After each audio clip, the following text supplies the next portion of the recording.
Halo, good morning. Happy Friday anak-anak. Ya, hari ini kembali kita bertemu dengan hari Jumat. Berarti kita besok hari Sabtu. Nah, waktunya weekend tapi besok ya. Nah, hari ini kita akan belajar dulu ya. Kembali belajar dulu ya. Oke, sudah ada yang berdoa tadi? Iya, sebelum bangun tidur, sesudah bangun tidur dan sebelum belajar. Sudah ada? Iya, bagus. Yang sudah ada yang yang berdoa dulu sebelum belajar, bagus. Ditingkatkan lagi ya, supaya nilai rasa cinta kita kepada Tuhan itu lebih bertambah lagi ya. Nah, untuk yang belum, ayo kita kan mau belajar, kita doa dulu ya. Oke, cupi halo mah. Halo, oke ya, kita doa ya. Oke, kita langsung hitung sampai di hitungan ketiga kita mulai doa. Oke? Oke, 3, 2, 1, mulai. Oke, sudah ya. Oke, semoga Tuhan selalu melindungi pikiran kita. Supaya apa kemarin? Iya, supaya Tuhan selalu jaga pikiran kita untuk memahami pelajaran lebih baik lagi. Berarti kita bisa lebih konsentrasi lagi belajarnya ya. Oke deh, ini kita akan belajar di video pembelajaran di hari Jumat di tanggal 6 November tahun 2020 ya. Cupi halo mah. Halo. Oke, kita akan mulai pembelajaran kita sekarang ya. Kita ada di pembelajaran tematik di tema 5 ya. Kita sudah ada di tema 5 dan di subtema 1. Oke, nah di video ini kita akan belajar, ada yang tahu di pembelajaran berapa? Ya, benar, di pembelajaran 6. Oke, nah ini di pembelajaran terakhir di subtema 1 pada tema 5. Oke?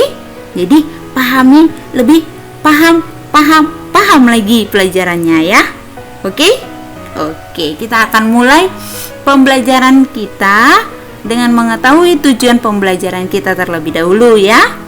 Nah, di video ini di pembelajaran 6 kita akan belajar tentang berbagai contoh keberagaman wirausaha. Jadi kita akan belajar tentang contoh keberagaman wirausaha. Contoh-contoh wirausaha itu apa-apa saja. Nah, seperti itu ya. Nah, lalu untuk muatan bahasa Indonesia kita akan belajar membuat dan melengkapi formulir. Jadi kita kan kemarin sudah belajar tentang formulir. Nah, gimana cara kita membuatnya dan melengkapi formulirnya? Oke? Oke, kita mulai ya dengan memahami pembelajaran di muatan PPKN terlebih dahulu ya. Sudah buka bukunya di halaman 112.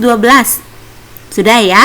Oke, di sana ada tertulis tentang judulnya itu berbagai contoh keberagaman wirausaha. Ya, siapa yang tahu wirausaha itu apa? Ya, wirausaha itu adalah usaha yang didirikan dan dijalankan oleh satu orang.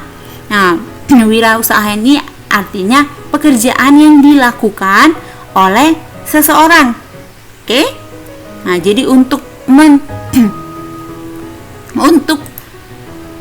dia bisa kerja, dia tidak bekerja di suatu lembaga atau perusahaan, tapi dia membuka sendiri lahan pekerjaan untuk dirinya sendiri. Supaya dia bisa kerja, dia buka sendiri saja usahanya. Nah, seperti itu ya. Oke. Nah, contoh wirausaha ini adalah catering rumahan. Catering itu seperti atau pengelola makanan yang banyak jumlahnya besar ya. Ya, jadi untuk itu pesta-pesta biasanya itu namanya catering. Oke? Nah, catering rumahan, dropship. Nah, itu artinya usaha untuk penyimpanan barang sementara. Jadi, misalnya ada banyak orang yang mau kirim ke beberapa tempat, jadi dikirim dulu ke satu tempat ini. Jadi itulah namanya usaha dropship. Oke? Paham ya? Nah, lagi usaha percetakan. Nah, seperti kemarin kita sudah belajar tentang yang namanya brosur kan? Nah, di sana ada ada brosur. Di brosur itu kan percetakan, ada beberapa cetakan, bisa buat reklame. Jadi seperti dalam percetakan ini jadinya. Oke. Nah, selanjutnya menjual aneka makanan. Nah, di sini banyak. Nah, kalau ini sering kita temuin pada mama sendiri, ya kan? Mama kita sendiri, ataupun pada ii kita atau kiok, ya kan, yang jual-jual makanan. Nah, ini juga termasuk contoh wirausaha karena dia punya kelola sendiri. Dia punya sendiri pekerjaan itu, ya. Lanjut, menjual aneka minuman. Ya, sama seperti makanan ya. Jadi orang-orang juga butuh pasti minuman. Jadi ada seseorang dia untuk membuka lahan pekerjaannya sendiri untuk membuka minuman untuk orang lain, ya, yang berguna untuk orang lain. Lalu jual pulsa. Nah, dia jadi penjual pulsa, agen pulsanya gitu ya. Nah, kita bisa jumpain di tepi-tepi jalan tuh, banyak tuh penjual pulsa, ya kan.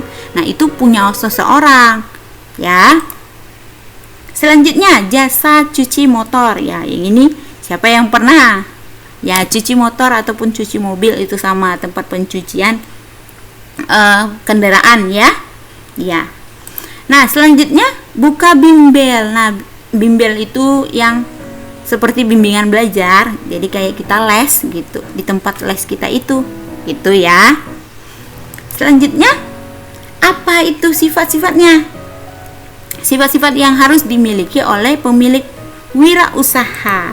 Nah, ada beberapa di sini, yaitu saling menghormati dan menghargai antar pemilik usaha, lalu bekerja keras untuk memajukan usahanya dengan cara yang baik, lalu melakukan persaingan usaha secara sehat, ya, harus sehat ya. Selanjutnya, pantang menyerah saat menghadapi hambatan. Jadi maksudnya kita nggak boleh langsung nyerah, nggak boleh ya udahlah, nggak laku pun ya sudahlah, aku tutup sajalah. Yang itu tidak boleh maksudnya, itu ya. Nah, selanjutnya, tidak sungkan untuk meminta bantuan kepada orang lain ketika membutuhkan pertolongan. Ya, kalau kita memang butuh pertolongan orang lain, kenapa tidak kita minta bantu, ya, dengan syarat minta bantunya ya harus sopan. Kita kan mau minta bantuan sama orang, ya, jadi kita tetap harus sopan, ya. Nah, selanjutnya, selalu mengembangkan usahanya sesuai dengan perkembangan zaman, ya. Jadi harus kita punya metode-metode lagi, inovasi-inovasi yang lain lagi, supaya barang dagangan yang kita akan jual itu, atau barang jasa yang akan kita sajikan atau kita pamerkan kepada orang itu, orang-orang saat melihatnya itu terkesan, jadi oh kayaknya menarik nih, jadi ikutan membeli makanan atau produk-produk kita atau menggunakan jasa kita. Oke.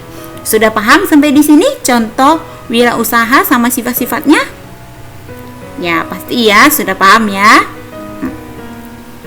Selanjutnya kita akan belajar lagi. Nah, PPKN sudah sampai di situ materinya. Nah, sekarang kita akan belajar ayo berlatihnya di soal-soal pembahasan supaya kita bisa lebih memahami lagi materi yang tadi sudah kita pelajari. Oke? Nah, kerjakan soal-soal berikut. Nah, nomor 1 soalnya adalah Lani, Komang, dan Dedi satu kelompok dalam kegiatan bazar. Mereka membuka bazar makanan ringan. Menurutmu, sikap apa yang perlu diterapkan Lani, Komang, dan Dedi agar makanan ringan tersebut laku terjual? Jelaskan. Jadi apa yang mereka lakukan supaya makanan yang mereka sajikan itu laku? Ya, kita harus punya sikap yang saling menghormati dan menghargai antar pemilik usaha. Jadi kita harus menghargai usaha orang lain juga, ya, supaya usaha kita itu dihargai orang lain. Lalu bekerja keras untuk memajukan usahanya dengan cara yang baik. Ya, contohnya yang cara yang baiknya gimana? Iya, promosinya langsung boleh, dengan cara reklami juga boleh, seperti pembelajaran kemarin ya, pakai reklami juga boleh ya. Selanjutnya, melakukan persaingan usaha secara sehat ya, seperti itulah usaha persaingan yang secara sehat. Jadi nggak boleh ejekin pelanggan yang satunya ya, atau ejekin usaha pemilik orang yang lain. Nah, nggak boleh seperti itu berarti tidak sehat. Kalau yang sehatnya ya, kalau ada teman yang mau beli makanan kita, ya silakan. Kalau kita bisa juga promosiin punya mereka, coba perbandingannya apa gitu.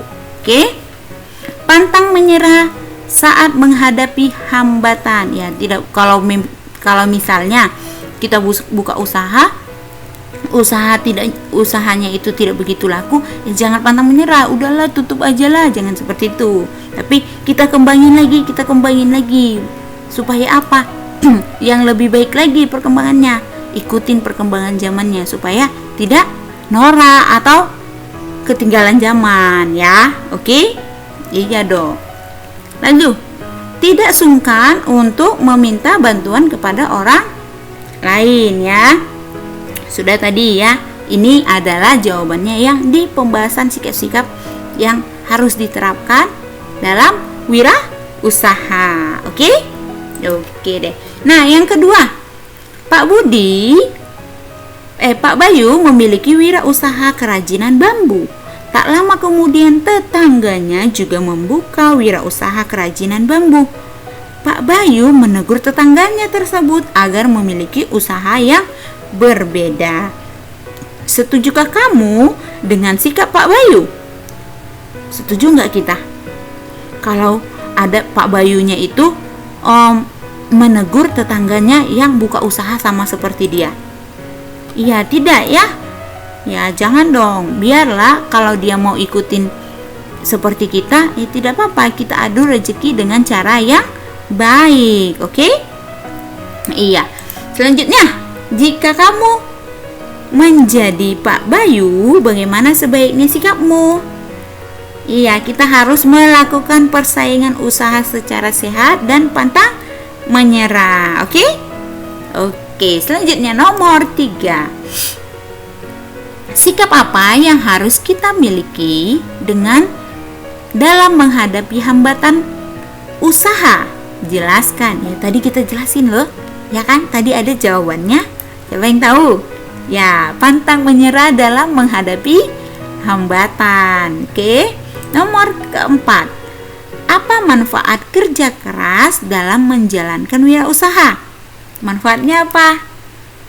Iya, untuk memajukan usaha kita itu sendiri ya. Usaha kita jadi semakin maju kalau kita kerja keras dan tetap berusaha. Pasti usaha kita itu membuahkan hasil yang baik. Gak ada yang usaha kalau dia usahanya besar hasilnya kecil, gak ada.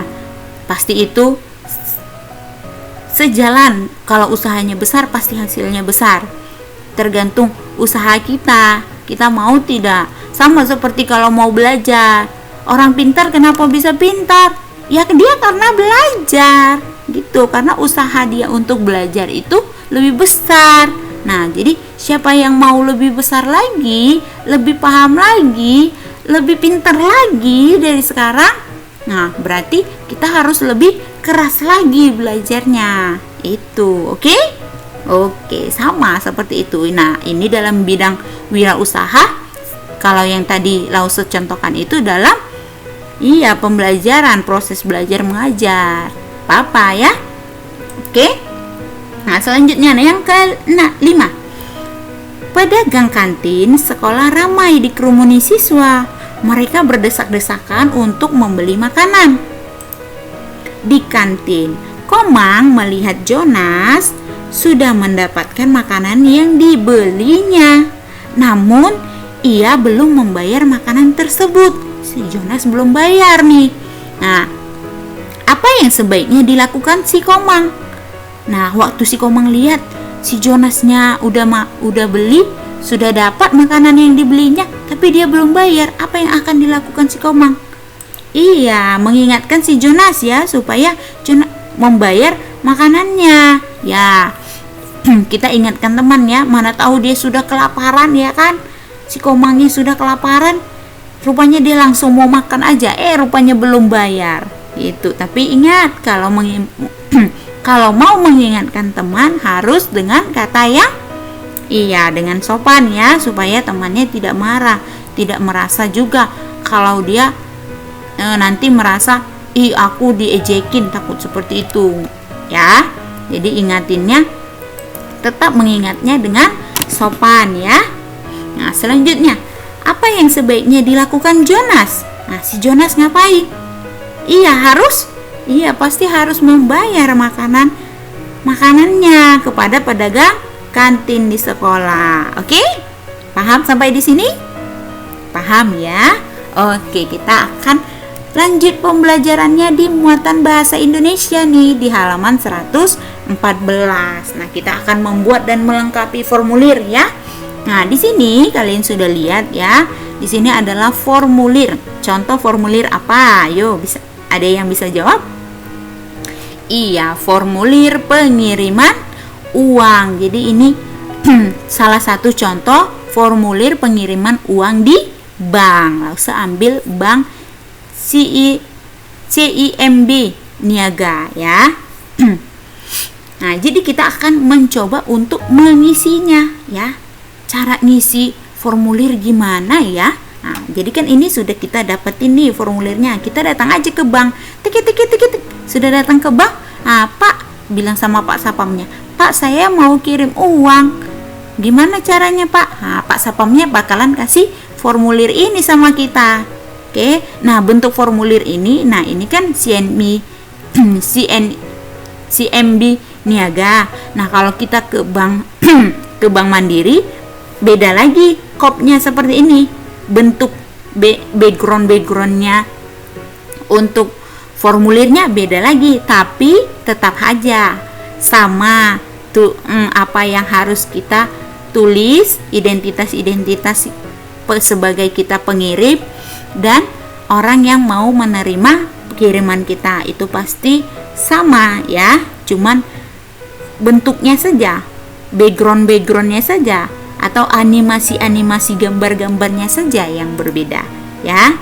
Kalau ini kan ada CNI Niaga.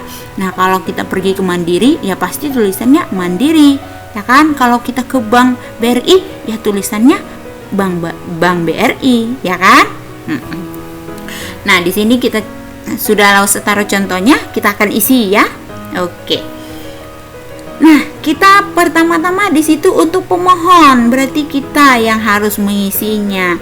Di situ ada kiriman uang secara tunai atau kiriman uang ke rekening atau kirim ke alamat atau perusahaan atau perbatalan. Nah, kita akan pilih. Nah, kalian boleh uang tunai, boleh ya, secara tunai atau ke uang rekening ya. Nanti Pak Sapamnya bisa bantu kalau kalian mau. Kan kalian masih kecil. Nah, kemarin kan kita juga pernah coba kan waktu kelas 4 kan ya. Iya, nah kita pergi ke bank apa ya, BRI atau BRI ya kalau nggak salah ya, yang kemarin itu ya. Nah, itu kalian juga itu memasukkan tabungan ya, bukan mengirim. Oh, ada juga pernah ya ngirim ke orang tua sendiri ya. Iya, ke mama papa ya. Oke. Nah, itu adalah contohnya. Jadi kita isi dulu data diri kita. Oke. Nah, di sini lause kirimnya pengiriman uang ke rekening karena kita ngirimnya ke rekening orang. Nah, kalau kita mengirimnya ke tunai boleh ya. Nah, selanjutnya nama si data pengirim. Data pengirim di sini lause buat nama lause dulu ya. Iya, lause yang mau kirim ke seseorang. Oke, nama lause lengkap namanya sesuai dengan nama kita sendiri. Nah, kalau lause sesuai dengan KTP atau password atau yang lain, nomor identitas kita ya. Nah, kalau kalian kan bisa ada kartu pelajarnya kan? Iya, kalau masih SD punya kartu pelajar, atau kalau di jenjang pendidikan dia masih kartu pelajar namanya. Oke? Nah, nama lause sudah lause buat. nomor KTP Lause sudah ada. Nih, Lause ketik saja, tik tik tik tik, Lause tulis. Sudah. Nah, kalau kalian juga ada kan nomornya kan? Nomor siswanya, nomor induknya ya. Selanjutnya alamatnya di mana? Nah, kalau Lause buat Lause Perumahan Sriwijaya. Nah, kalian terserah mau di mana rumahnya kalian di mana ya. Oke, selanjutnya nomor KTP-nya, nomor kode posnya diisi. Nah, selanjutnya bekerja atau tidak bekerja. Nah, kalau kalian tidak bekerja ya, tulisnya ya. Nah, kita di tempat lahir dulu. Tempat lahir ya, Lause lahirnya di Medan, makanya Lause buat di Medan. Tanggalnya 28 Desember 1991. Warga negara ya, WNI. Kepanjangan WNI itu Warga Negara Indonesia. Oke? Nah, negaranya negara apa kita? Iya, negara Indonesia. Nomor handphonenya, nah nomor handphone Lause cantumin ya. Iya, kalau kalian bisa nomor kalian sendiri. Oke? Selanjutnya, iya, berapa yang harus dibayar? Lause mau kirimnya 150.000 aja, nggak usah banyak-banyak ya. Iya, tertulisnya apa terbilangnya? Nah, jadi bilangannya itu adalah 150.000 rupiah. Selanjutnya, iya, di situ Lause bekerja, jenis usahanya adalah guru. Jenis usaha tidak ada, pekerjaannya tapi guru. Nah, Lause itu perempuan ya, jenis kelaminnya ya. Nah, Lause kirimnya kepada Duma Sari Sirait. Duma Lause dulu ya. Pura-pura Lause kirimnya ke Duma Lause ya. Nah, Lause tidak tahu nomor KTP-nya, bisa digosongin ya. Kalau tidak tahu, bisa digosongin. Oke, alamatnya Lause juga tidak tahu alamat rincinya, jadi Lause buat saja Medan di situ, boleh ya. Lalu dia bekerja ya, dia orang yang bekerja. Lalu tanggal lahirnya tanggal 31 Juli 1995. Warga negaranya sama ya, WNI ya. Kalau warga negara asing juga boleh, misalnya punya teman atau Kyokyo punya orang Malaysia ya, itu berarti WNA ya, warga negara asing ya. Oke, negaranya kalau Lause negara Indonesia. Nah, kalau punya mau kirim ke tempat Kyokyo atau teman anaknya Kyokyo gitu kan, nah tapi dia negaranya negara apa, Malaysia misalnya gitu kan, nah boleh tulisnya di situ ya. Nomor teleponnya silakan tulis nomor teleponnya juga. Oke. Nah, nanti di situ ada jumlah transaksi, jadi mbaknya yang isi sendiri ya, yang nomor 8-nya yang diisi oleh agen. Nah, itu agennya yang isi ya, jadi agennya yang minta uang biaya langganannya, biaya transaksinya ya. Oke. Nah, kemana ke banknya? Data penerima bank. Nah, kebetulan Duma Lause dia punya CIMB Niaga, jadi Lause kirimnya ke CIMB Niaga ya. Sudah? Nah, sekarang nomor rekeningnya kemana? Iya, nomor rekening, misalnya Duma Lause punya rekeningnya seperti itu, 5953014183. Oke. Nah, jadi kita kalau mau ngirim sesuatu, mengirim uang dari bank, kita harus tahu dulu nomor rekening seseorang yang akan menerima pengiriman kita itu ya. Jadi harus punya tujuannya. Nah, tujuannya itu kan kepada orangnya, tapi kepada orangnya kodenya itu, ID-nya itu kita harus tahu ID-nya. Misalnya ini nomornya adalah nomor rekening. Nah, kalau kita di sekolah misalnya nama Michelle, nah, nama Michelle kan ada 2, jadi kita harus tahu dulu ID-nya, ID siapa, 6A atau 6B. Nah, seperti itu ya. Jadi kalau 6A itu Michelle Laura, kalau 6B Michelle Emily. Nah, jadi seperti itu, jelas jadinya, bukan hanya namanya saja tapi kelasnya juga tahu. Nah, seperti itu ya. Jadi kalau di bank kita harus tahu nomor rekening. Mimpai ya. Nah, kalau yang ini data-data diri ini bisa kita, kalau kita tidak tahu bisa kita ini strip aja. Tapi jangan lupa untuk mengingat atau meminta kepada si penerima kalau kita mau kirim uang, kita harus terima dulu rekening banknya. Oke, paham ya untuk pengisian ini ya. Nah, selanjutnya di sini kalau dibaca-baca ini adalah contoh formulir apa? Iya, di sini adalah contoh formulir pendaftaran peserta lomba sepak bola. Kelihatan kan ya? Formulir pendaftaran siswa Liga Sekolah Sepak Bola Kabupaten Bekasi. Kebetulan Lausa ambilnya yang di Bekasi aja ya. Iya. Nah, di sini saya yang bertanda tangan di bawah ini. Nah, Lausa ambil contohnya itu Andika ya.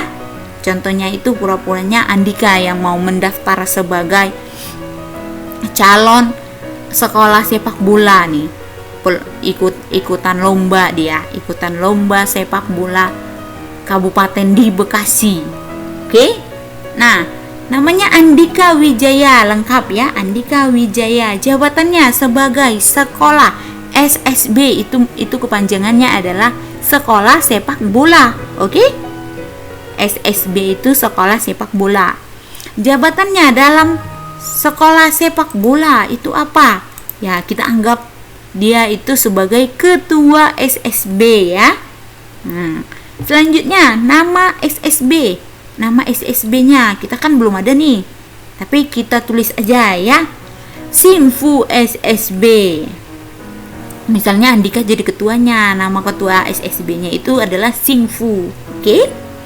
Nah, lalu kita isilah nomor telepon si Andika 0812. Nah, ini sembarangan, Lausa ambil nomor teleponnya ya. Nanti Dika bilang pula, Lausa itu bukan nomor telepon aku. Ya, ini sembarangan ya, Lausa ambil nomor teleponnya ya. Iya ya. Kalau kalian mau tulisnya yang benar juga nggak apa-apa ya. Dengan ini katanya kan di formulirnya itu, dengan ini bersedia menjadi peserta Liga Sekolah Sepak Bola Kabupaten Bekasi tahun 2016 dengan biaya Rp200.000. Nah, di situ ada dua nih titik-titiknya itu. Nah, di situ kita isi dengan Pangkal Pinang. Lalu iya, di hari ini pura-puranya ya, di 6 November tahun 2020. Pertama-tama harus kita tulis nama dulu, Andika Wijaya, baru kita buat di sini tanda tangannya. Nah, Andika lagi-lagi ini tanda tangannya Lausa pura-pura saja ya. Nanti jangan bilang Lausa itu bukan tanda tangan aku. Iya, Lausa pura-pura saja buat tanda tangannya seperti itu ya. Oke ya, kita lanjut. Oke, kita lanjut ya. Nah, yang terakhir di sini ada formulir pendaftaran anggota dokter kecil. Nah, nggak kelihatan banget ya, tapi bolehlah di situ ya. Nah, di sini ada foto di sebelah kanannya. Jadi kalian bisa tulis tempel fotonya. Kebetulan dokter kecil itu punya fotonya untuk mendaftar sebagai anggota dokter kecil. Oke?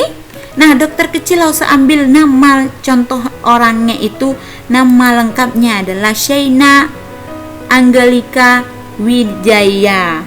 Nah, gelarnya itu, namanya itu karena dia belum bergelar ya. Kalau gelar itu misalnya kalau dokter boleh DR gitu ya. Nah, ini kan Shaina belum, jadi Lausa ambilnya nama depannya aja ya, Shaina ya.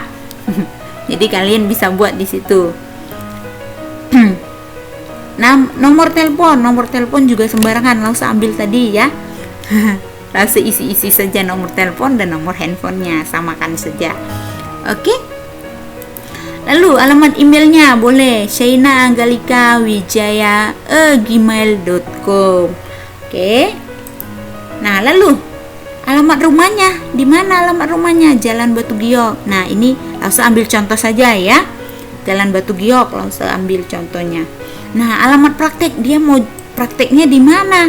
Ya, di Jalan Basuki Rahmat. Dia mau praktek di SD Bahagia misalnya.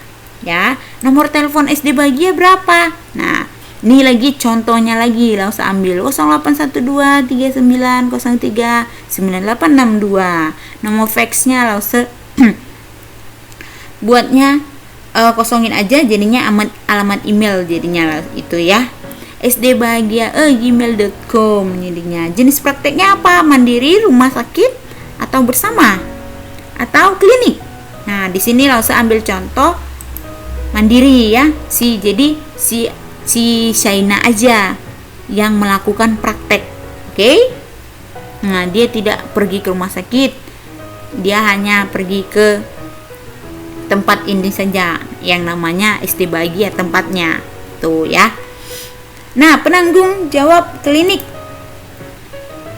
Nah, di situ nomor KTA itu kan itu nomor akademik. Jadi Shaina kan di sini contohnya belum jadi dokter nih, ya kan?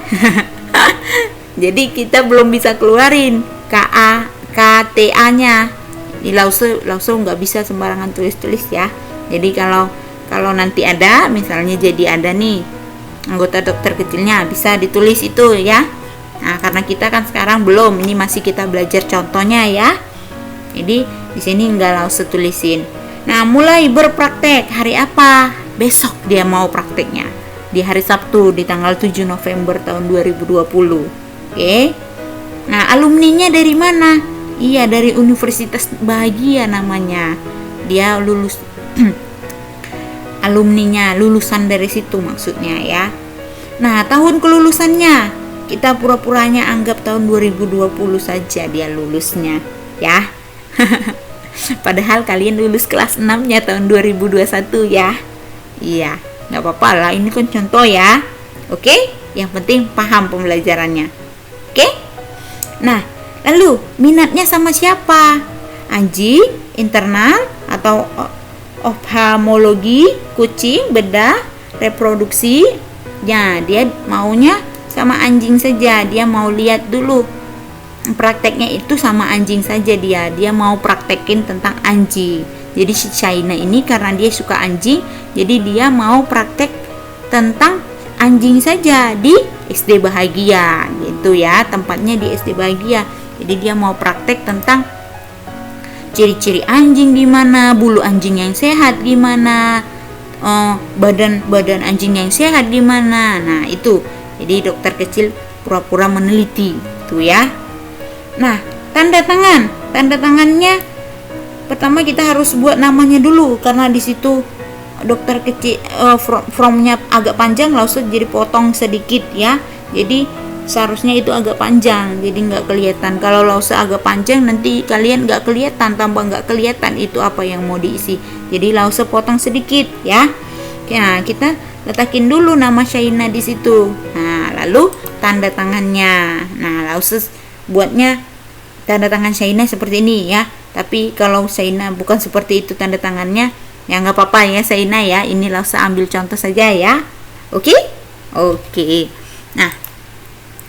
Nah, karena pembelajaran kita sudah selesai. Nah, di sini ada latihan soal tema 5 subtema 1 ya di buku halaman 116 sampai 118. Nah, tapi kalian tidak usah kumpul dengan kepada lause ya. Cukup ditulis saja di buku, nanti kita akan bahas. Oke? Paham ya kerjaannya hari ini? Sudah tulis tadi latihannya, sudah pahami tentang formulirnya. Oke, untuk bahasa Indonesia pahami formulirnya, cara mengisi formulir. Untuk PKN itu memahami usaha-usaha, wirausaha, contoh wirausaha. Nah, sudah paham? Sudah dikerjakan latihan-latihannya? Oke. Lalu kerjakan latihan soal tema 5 subtema 1 halaman 116 sampai 118. Tapi tidak usah dikumpul dengan lause ya. Tidak usah difoto. Oke? Nah, nanti di hari kita Zoom di hari Rabu kita akan bahas di situ. Jadi sekalian kita belajar sambil kita tahu lause itu benar tidak. Jadi kita tidak bertanya-tanya lagi ya. Takutnya nanti aku nggak paham. Jadi kita bisa koreksi sambil koreksi pemahaman kita ya. Di hari Rabu nanti lause bahasnya ya. Oke? Paham ya tugasnya ya? Tugasnya adalah kerjakan latihan soal yang tadi, Di muatan PKN dan bahasa Indonesia boleh dipilih salah satu, boleh ya. Nah, lalu kerjakan latihan soal tema 5, subtema 1, halaman 116 sampai 118. Tidak usah di foto atau dikirim ke Lause. Mimpai ya. Oke, pembelajaran kita selesai. Berarti jangan lupa ya untuk jaga kesehatan, jaga kebersihan. Lalu tetap semangat belajar dan berdoa, jangan lupa. Oke, semakin ditingkatkan lagi berdoanya. Oke ya, supaya Tuhan selalu melindungi kita. Oke deh, Suesengman. Bye bye ya, sampai di sini pembelajaran kita ya. See you.